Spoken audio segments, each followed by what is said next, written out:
This is the Tesla Cybertruck. Cybertruck. Wowzers trousers. The steering is insane on this. It is as wild inside as it is out. One does not simply just drive a Cybertruck casually. Welcome back to Review, where we watch all the reviews so you don't have to.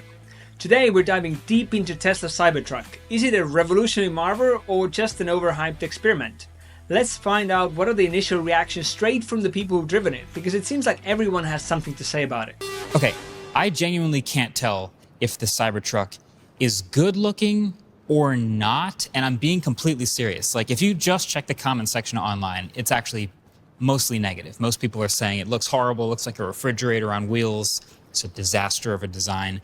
But once you start living with this thing, you drive around with it and you talk to people about it who have never heard of it, they're saying things like, this is crazy, this is like a movie prop, it's sci-fi, looks something alien. Before driving the Cybertruck, honestly, I was braced for a lot of negativity. I just got done driving the Cybertruck for the first time this weekend, and consider some of these reactions that I got. Peace signs, thumbs up, pointing, laughs, pictures, and judgmental stares. Passing by a car wash at the high school and the kids screaming, "Oh my God, please wash your car here." And in West Hartford, I got a straight thumbs down, boo Cybertruck as we drove by. And my favorite of them all, that I was asked if it even has seats inside. I don't want a Cybertruck. It's too big. I have a slight aversion to pickup trucks, if I'm honest. But I can't help but like it because it's a bit like a Tesla. It's a bit challenging of conventions. It makes you think about it. But the bit that I really like is that it's all straight lines, flat surfaces, vertices, but it makes everything else look square. Everyone is screaming something at me while I'm filming this. Mostly bad, but also some good. People are like, is this the new Cybertruck? Is it yours? How much did you pay for it? Is it a garbage can? Yeah, nice toaster, loser. Like, just literally everything, which is cool. Especially in the city of Hamilton, I feel like this is a very polarizing vehicle out here. But it is a very American vehicle, so I don't know why they're so upset over everything. Okay, so now that I'm driving this, the steering is insane on this. Set your ride height to high. You have to stay within 25 miles per hour. So part of the Foundation Series package includes your PowerShare hardware, like the universal wall connector, which they don't give you unless if you go through an electrician. It is as wild inside as it is out, and it's also pretty crazy to drive. So there's a lot of familiar Tesla looking stuff here, from the minimalist interior, the screen with having just pretty much every control is right here except for a few steering wheel buttons, and of course your window switches and a button to pop your door open. But otherwise, this is a pretty Spartan, plain, and very Tesla-like interior in keeping with what they've done in the past. So wide array of first impressions. It's clear that Cybertruck isn't your average vehicle. Let's take a closer look at the design that's causing all this commotion. It looks absolutely insane. It has insane performance. It comes from a company run by an insane person. There is nothing else like this on the planet. We know that the engineers found this very difficult to do. I mean, I think it's got quite a happy face, which I like. The flatness means that it has to be very, very precisely made, because the curves of a car like that or that Mercedes disguise any imperfections. But if you look here very closely, this piece here on the A-pillar, that doesn't align absolutely perfectly. It's only a millimeter or so out, but you can see that because it's a straight line and a flat surface. It's also got quite sharp edges. I mean, this car is undoubtedly imperfect, especially on the outside. And I would not argue with you if you said that was unacceptable for $100,000. But I also want you to consider that Tesla built something that's really unique and also really challenging. There's a reason cars don't tend to have really flat panels and straight lines that go the length of the entire car, because it's really hard to hide stuff. Cars tend to have curved panels and lines that meet up in different ways so that you can hide imperfections. It's also a festival of fingerprints, if you're neurotic about that sort of thing. And if you're a YouTuber, very difficult to film, because pretty much wherever you stand, you can see yourself. It's like a hall of mirrors. But as you come around the truck, one of the easiest places to notice some panel misalignment can usually be the doors, but our doors actually fit pretty well. The gaps look even. And it can be tricky sometimes to line up the rear door with the front door, but again, the gap looks even top to bottom, and they sit at about the same level away from the rest of the car. So honestly, not so bad. Going back to the flat panel thing, if you look down the side of the truck, you'll actually see some waviness and what almost looks like dents. And this appears to be because of the way they've fastened these panels. They're welded and bonded with glue. And because they're so flat, you see all of it. There are razor sharp edges through quite a bit of this vehicle, like especially at this door. So every time I open it, there's like burrs that they could have removed, which they didn't, which is like a little bit sketchy. But maybe that affects the look of the metal and the blend. But they did at the front, on the frunk that opens up electronically, put a little bit like a plastic there, because I think that's where you'll walk into it with your face. Exactly. Which I almost did. Now, the other interesting thing about the Cybertruck's design is its material, because the Cybertruck is almost entirely made of unpainted stainless steel. This is totally different than the painted sheet metal you see in basically every other vehicle. It gives it a totally different appearance, and it wears a little bit differently. In fact, the early reports about premature wear on the stainless steel panels of the Cybertruck have already caused a lot of early Cybertruck owners to wrap their trucks in a different color or just to protect the body panels. So, a unique design, questionable practicality, but how do these design choices translate to performance? Let's see what the reviewers had to say. The steering is insane on this. Oh, because it's drive-by-wire. The first drive-by-wire in North America. Steer-by-wire, yes. Steer-by-wire? Yes, because drive-by-wire is the foot pedal thing. Yes. Yeah, my bad, Elon. Yeah, so it's that coupled with the ratio that's constantly adjusting, and the rear steer is insane. Yeah, well, you can't turn the wheel more than 180 degrees because yoke. Yeah. Steer-by-wire is a game changer. No need to turn the wheel 360 degrees or more. So when you go to a real drag strip with timing equipment and all that stuff, you get one of these after. There's a time slip, breaks down in both lanes, not just the end of the quarter mile, but multiple points along the race. And so I've expanded it here. So this was the triple motor Cybertruck's best run, one of the first runs.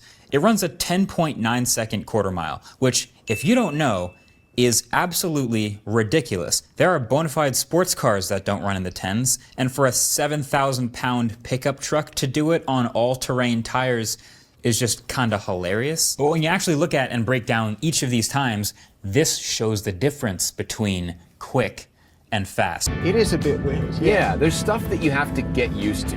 That said, once you get used to it, it's been fine so far. In some ways you get in and it's just big Tesla. It's like a Model X that just sort of Hagrided. Is that a word? Nope, it is now though. But there's some things that are very different. I think the clever thing that Tesla have done is to reassess what might be important to people in a car, and even identify things that people didn't recognize as being important. I don't think people just buy them because they think, oh, it's green transport. It's also because the things that matter are given precedence. So they're easy to drive, they're quiet, they're connected. You can fuel them at home. The seats are comfortable, they are heated and ventilated, which is very, very nice. And honestly, in my time in the Cybertruck, they've been really comfortable. So I can't really knock them for anything else. They're good seats and I like them. You know what? The lumbar button thing is like weird. It's not like a circle. It's like a diamond. So Cyber circle. Cyber circle. Oh yeah, that is the definition of a diamond.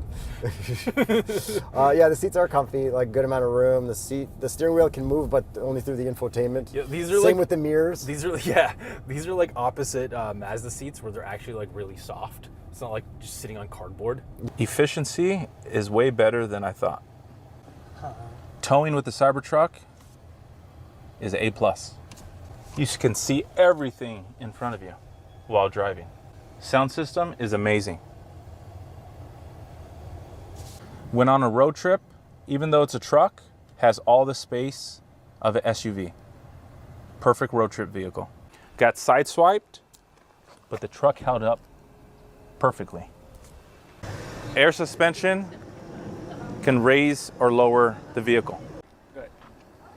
The tonneau is strong and powered. LED lights and an L-track in the bed. Tailgating, camping, you got outlets including a 240 volt. Cybertruck has 2,500 pounds of payload. Steer-by-wire, impressive acceleration and adjustable ride height. It certainly has some tricks up its sleeve. Now let's talk about the daily usability. The other issue that a long windshield like this creates, we've seen it in other cars, is the A-pillar becomes very large to support the windshield. That blocks your visibility. Now, to Tesla's credit, they put windows inside the A-pillar to make it a little easier to look out, but it doesn't really entirely solve the problem. You can clearly tell there's a lot of stuff blocked by this large A-pillar going pretty far into your line of sight, and I have a suspicion it's going to cause some Cybertruck pedestrian issues because you won't be able to see everything that's there. There's a lot of times where I still want to see what's behind me, so that gets a little annoying. If I do open the tonneau cover, which it's opening now, once it's fully open, it does reveal a small window, but it's really short, pretty narrow, and I have this microscopic rear view mirror up here, and it's pretty much just pointed at the road behind me. So I think most of the time you're going to be using the camera system here because Tesla actually recommends keeping that tonneau cover closed so that you get more range. So no doubt the design of this truck, it really impacts visibility. It's one of the most obvious downsides of the futuristic look of this thing. The interior's too cheap as well. Yeah. It's very much Tesla level, but it's just there's creaks and it feels cheap and it's, you know, it's a lot of money. It's a lot of money for that. And the visibility It's horrendous. And the other really strange thing up front, and for some reason probably my favorite part about this whole truck, is the giant single windshield wiper. And it rained while I had the truck. I was lucky enough to get to use it, but it's really weird because it is parked in the vertical position alongside the left of the windshield. But then when you're using it and it's raining, it actually lands fully horizontal across the windshield. So it creates this bar across the bottom and it helps prevent the water from rushing up onto the windshield. But the second it goes back up into that home position, all the water starts running up the windshield. So not great, kind of alarming when it's working because it's so massive, but pretty interesting aspect. Out the front side windows and the rear side windows, despite the whole triangle shape, side visibility is actually pretty good, and the rear view mirrors on the sides, they work pretty well. Everyone is screaming something at me while I'm filming this. Mostly bad, but also some good. People are like, is this the new side? Is it yours? How much did you pay for it? In a garbage can. Yeah, nice toaster, loser. Like, just literally everything, which is cool. Especially in the city of Hamilton, I feel like this is a very polarizing vehicle out here.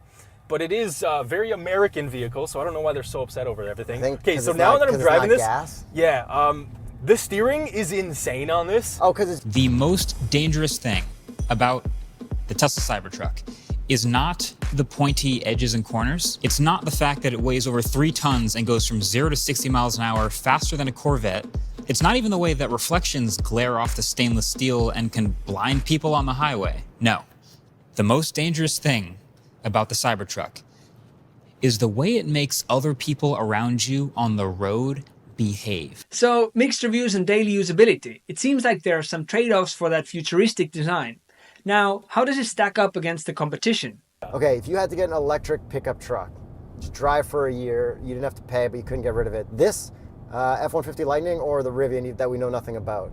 I'd probably give this. Because it's the coolest looking, right? Yeah, like I do really like the F-150 Lightning, but it's just an F-150 that happens to be electric, which is good.